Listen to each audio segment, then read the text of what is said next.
ChatGPT introduced AI agents about a week ago, and AI agents are basically intended to do things for you on the internet.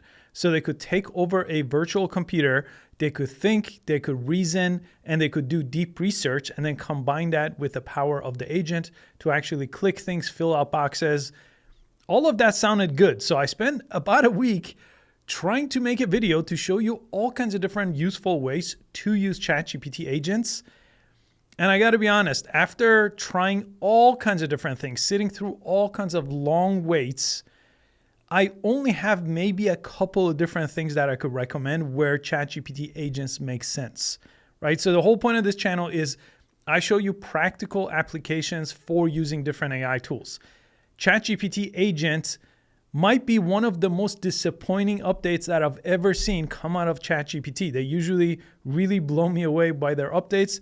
This is not one of them. There's a couple of things that's interesting about it, but let me demo it for you and then you could judge for yourself. Okay, so if you have a ChatGPT Pro account, you definitely have AI agents, but a couple of days ago, they started rolling it out to Plus and Teams members too. So if you have a paid account, there's a good chance that if you click on tools, you'll see this agent mode over here.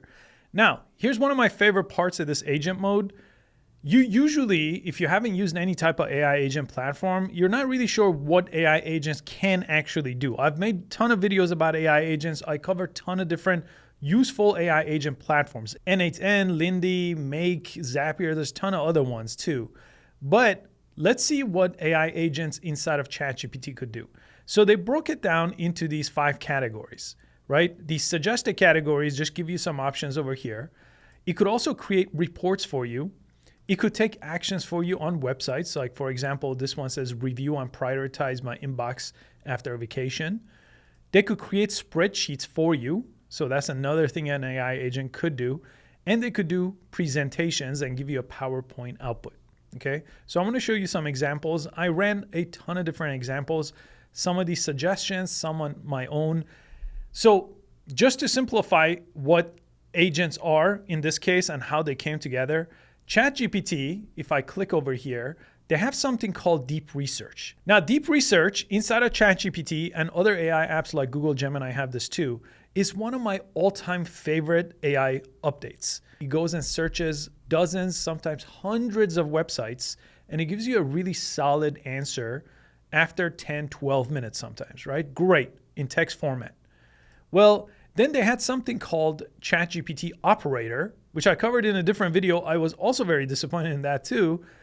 That gave it computer use. It could go and launch a browser on ChatGPT and you could input things, you could take over, but it would by itself go do things for you, find flights for you or find a pair of pants for you and things like that. Well, agent mode combines deep research, which you could still use by itself, and operator, which just got rolled into this agent mode. Okay, so now agent mode could think and it could reason and it could do deep research and it could take actions, right? That's the promise at least right now. So let's go through some of these examples. Now this one is from one of the suggestions down here. It's basically asking to research the process of forming an LLC, right? A lot of people use this for work and business. So I'm gonna give you a lot of business use cases. For some reason in their demo, they had a very personal use case for finding you like a pair of pants for a wedding, which I think I could do that without an agent right now. So it was a little bit glorified of an example. They waited like 15 minutes for it to not find a good pair of pants. But okay, let's say this is the example and I have agent selected here. I'm gonna go ahead and send this out. Now, this works a little bit differently than anything you've seen. So it's thinking right now, then it sets up my desktop. So it sets up a computer, a virtual computer that it could launch a browser on, and it will launch a browser in the background and it will actually go do things for you. So you could kind of see what it's doing. This is kind of the preview of what it's doing. In this case, it looked like it pretty much Googled what I gave it and it's going to this reading mode. So it's reading different pages and it's trying to come up with an answer. And then when this is done, you could actually review all the different steps that it took. If you press the 3 dots at any time, you could stop it or you could take over. So a lot of times it's going to ask you to take over to log into something, for example, or enter payment information. We're going to get into that in a second. you could take over just using this option, and it will give you a pop-up so you could manually take over, and then you use this browser. I'll show you an example in a second. Okay, so after about 6 minutes, this is the output that he gave me in text format. This is the output, and he pulled all this information from LegalZoom, and he just kind of gave me this formatting of here's a bunch of different states you could do this in, and he created a spreadsheet for me, right? And all the sources came from one website because my prompt specifically said to look for the LegalZoom. If I didn't say that, it would do the deep research format. Now, here's the funny part about this, right? That seems like, okay, that could be cool. I went to ChatGPT, just regular ChatGPT. I used the same exact prompt. Okay, I'm going to use it right now. Doing a web search, I didn't do anything else, right? It took 2 seconds. And let me just go down. Look at this. It created this table for me with all the information I need in 2 seconds, right? The agent took 6 minutes, did not format it at all in a way I wanted. And I basically had to figure out how to format the spreadsheet to look something like this. This is with 0 follow-up prompt. So you see my point here. It's just like a glorified version of what ChatGPT could do with just like a nice UI, and I could see what it's doing with his search and with clicking around on different websites. This is already doing that almost instantly. So that is one example of why I did not think this was worth the upgrade at all. Okay, the next example I wanted to show you is under the actions, right? So with actions, you could book things, you could order banana cream pie ingredients on Instacart, you could order food from DoorDash, and these are all the different options that he gave you as a suggestion, but pretty much anything you want, you could go ahead and paste that as a prompt. So book a 4-star hotel from hotels.com. Now I use this because it narrows it down even more. If you take out hotel.com, it takes even longer. I told it a date. I told it how much I want to spend. I want to have indoor pool, right? This is actually one of the prompts they use then as example too. So let's send this out. This is a little bit more interesting because now it's going to be able to do search, and it's going to be able to do the action that it takes to book the hotel, right? This is what the operator was supposed to do before it got turned into ChatGPT Agent. Okay, so it went to hotels.com on a Chrome tab, and right here, it actually shows you what it's doing. It's kind of showing you how it's thinking through it. So I do like that. A lot of the times when you use kind of the step-by-step thinking mode, and you could kind of expand that out to get an overview of how it's thinking in the background. And I ran this one across multiple different things like this, like ordering things online and anything that required a specific website search. But I'll show you what we come up with. Okay, so 25 minutes later, I got a hotel that he found for me. And here's a link. And this is where the link takes me. 25 minutes it took that. I went on hotel.com myself, did the exact same thing in exactly 45 seconds, by the way, just using the filters on the left side. So I really don't understand why anyone in their right mind would do this on tasks that take like a minute to do. And then at the end of it, it says, I got this page for you. But again, the link did not work. But literally, these are all the different steps that you had to go through after 25 minutes to get to this checkout page. Now, at this point, I have to manually take over, right? So I could just take over the browser here. And I could then put in my payment information, which brings up this next point, okay? And I'll show you with another example too. You see this right here? This may put your data at risk. Signing ChatGPT into websites can expose your data to malicious sites. Well, I mean, I usually am the first person to test out new things. I'm all about that, but that's kind of crazy. Why would I go put in my credit card information and then give this agent access to it if it gives me this kind of warning?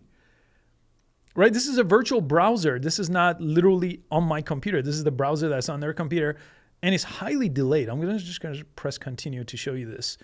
At least every time I've used it, this is now restoring the computer because this is a little bit of an older chat here. Okay, and this one, I guess, is not able to restore this older chat. So I'll let this one go. I'll do it on the next one, though. I'm going to take over the computer. I got a good example on the next one. Okay, here's a really cool use case. Do an audit of my Google Calendar for the last 6 months and tell me how I've spent my time, right? It could do things with your calendar, with your Gmail, pretty much anything you could give it access to, it could do that. But let me show you what ends up happening here. Okay, it says, I'll start by accessing your Google Calendar to review your events for the last 6 months, categorize it based on time spent, and I'll give you a clear summary of key takeaways, right? Most of us could use something like this, but this is what you have to do in order for this to work. Okay, in my very first attempt, it went to example.com and it says I ran into a snag and it wasn't able to do it. So we'll go ahead and try again. Now, when it did work, this is what it was able to give me here. So it did a kind of a Google search to try to figure out how to get to Google Calendar for a while. And then when it did find it, it looked up how to export your Google Calendar, again, using a Google search. Okay, and then it brings you to this page where you need to take over. So it gives you an option here, and then you could also hover over your screen here and take over from here. Okay, for some reason, when I took over, it just redirected to Wikipedia for some reason. But I could come up here and go to Google and press sign in, I guess. Okay, now I have to trust this and give it my Google credential to log into my Google accounts. Now, I don't know about you, but I have everything tied into my Google account, right? Okay, well, I guess for this example, I'll give it a try. But remember the big pop-up that it gave us, that this could actually put your data at risk. So I would not recommend anyone do this part. This is the most useful part because it connects to your own data. But the risk is kind of not worth it. Okay, so I did log in. I'm going to say finish controlling. Now let's see if this figures out how to redirect because it took us out of Google and to Wikipedia. So I manually went to Google. Let's see if it could figure out how to get there again. Okay, it's inside of my Google Calendar now. It's going to the settings tab over here. And let's see if it could figure it out. Now I just gave it one of my other, not main accounts here. Again, just for security reasons, but it is a Google account I do use. Okay, this is interesting. It actually loaded up a terminal and it's parsing a zip file that it got from Google Calendar. So let's see what it comes up with after it's done. Okay, so I'm gonna blur out some of this information here, but it looks like it did do a good job. And for the most part, it did put it inside of different categories and it did find the right date range and pretty much all the events I had on this one specific calendar. And it did give me a good breakdown and suggestions on exactly what I need to do. So a couple of snags in the beginning of it, but this so far is one of the better use cases that I found that actually worked, right? This is something that would be kind of hard for me to even figure out how to do. It was one of the suggested prompts and everyone's trying to optimize their time. Great way to go and look at your time for the last 3 months, 6 months, see where you spend it if you do use a calendar like this and get a big picture overview where you could save more time. Okay, let me show you the presentation option because pretty much all of us have to at some point make a presentation and having ChatGPT Agent do it for you, that's great. Okay, this prompt is good. Develop a go-to-market presentation for luxury hospitality brand entering a new international market, and then it gives it a little bit more context on what we're looking for. So let me send this out. Now, you could already do this with ChatGPT and ask for a PowerPoint and combine it with deep research. So the agent part, I'm really not sure where it comes to play because I did exactly the same thing using deep research without agent, and I got a very similar result. So I'll just show you the results here in a minute. Okay, so it took about 15 minutes, and that's not too long. Deep research sometimes takes about that long anyway, but it did go through it using this kind of visual interface too. This is what I got. So this is the presentation. Let me just make it full screen here so you see what it looks like. So typical PowerPoint presentation, and the information is pretty good. The design is pretty bad though, and you could actually play it as a slideshow if you click this. So it looks like a real nice PowerPoint presentation, right? Just not with good design. But I'm still gonna count this as one of the useful options of just ChatGPT in general, even though it doesn't really know how to design good slides. It does the research for you, but I can give credit to AI agent mode because I just did the exact same thing with deep research. Now here's where this gets really interesting, and this is one of my favorite workflows even with deep research. I usually create my slideshows like that. I then edit them in PowerPoint and re-export them or save them out again inside of PowerPoint. So it has my finishing touch to it. Then I bring it inside of gamma.app and I use this option right here, import a file. This lets me import that PowerPoint, which I got directly out of ChatGPT. ChatGPT does create this PPTX PowerPoint format. And you have two options, okay? If you don't really want it to change the PowerPoint all that much, so keep kind of the visual design, but make it a lot more professional looking, this is a good option. Visual import, polishing your slides, preserving text and images, and adapting the layout to Gamma format. I'm going to show you this next, but this is my favorite one, transform content. But a lot of people don't want to change it that much, and this ends up being too much for them. So the visual import option lets you pick a theme. Let's say I just picked this theme. I'm just going to press continue, and it's going to put the original slide and the new slide side by side here. And I'm just doing this in real time without the edit. So this is the slide out of ChatGPT from the ChatGPT agent. And here's the slide it's going to make for you. And it's going to do that with the entire slideshow. Now, depending on the plan, if you have the free plan, you're going to be limited on how many slides. But with the paid plan, you could get a lot more slides here. So you could see same kind of layout, just looks a whole lot better, right? And it looks like it actually did not import the bar chart and recreated it in a different way, right? So sometimes it's going to have issues with this option that you might have to redo. But overall, yeah, this one it pulled in, made the table again. And this is in Gamma format. And it's happening pretty quickly, a couple of minutes, right? And you could go ahead and continue this. You could publish this on the web. You could download it as a PowerPoint. You could also present it this way, just directly from this page over here. You could delete slides, and everything is customizable, and you could change images. So that's great. But let me show you that other option inside of Gamma. If you choose transform content, this gets a lot more interesting. Let me just press continue here as a presentation. It lets you decide if you want minimal, detailed, concise, or extensive type. You could give it more information here. You could choose image styles here. It's going to create AI generated images. I'm going to press generate here to show you what we get now. It creates an entirely new slideshow for you. Okay, so the title screen looks about the same, but these other screens usually look a whole lot better. So I'm going to let this finish up. And if it's too much text for you on the screen, again, I recommend the more concise options. It won't do as much writing as this one does. And if I just kind of scroll through now that it's done, you could see it's created these images for us. A lot of times these are AI generated, but you can import your own. This uses some of the top AI image models inside of Gamma here. So really nice results that we got out of this one. Okay, so if you're willing to experiment, you could see there's a couple of things here that we can use AI agents for.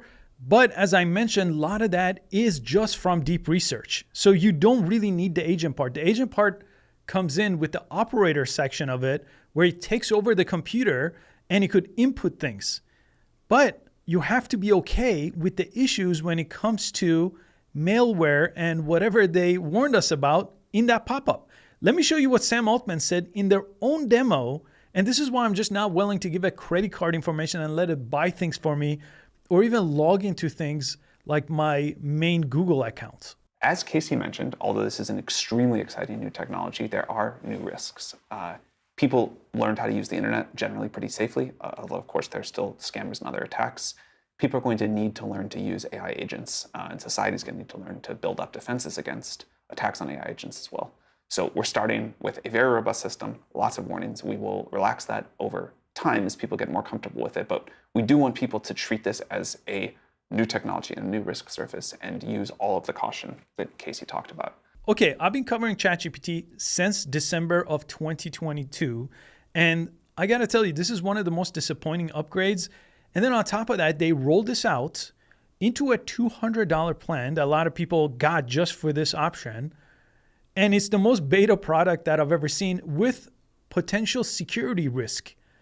So I just feel like these type of things, when they come out, you're really excited about it. And then sometimes they get really hyped up and then you sign up for a $200 plan or even the $20 or the $30 plan, right? You pay for it thinking it's going to change your workflow. And this is literally done nothing for me, but waste about a week of time trying to figure out useful ways to use it. So again, I like to keep these videos as transparent as I can. When I find something I really like, I like to make a video about it, and I'm usually overly excited about it. A lot of times those are ChatGPT updates. This one is not one of them, and I wanted to make this video so you see it in action without me editing anything out. I just showed you the result that I'm getting out of the agent mode, and this is what I'm getting. So I'm sure they're going to make it better. Operator, by the way, never got better. It just kind of got rebranded to AI Agent. So that was also part of the $200 plan that was kind of doing that takeover mode.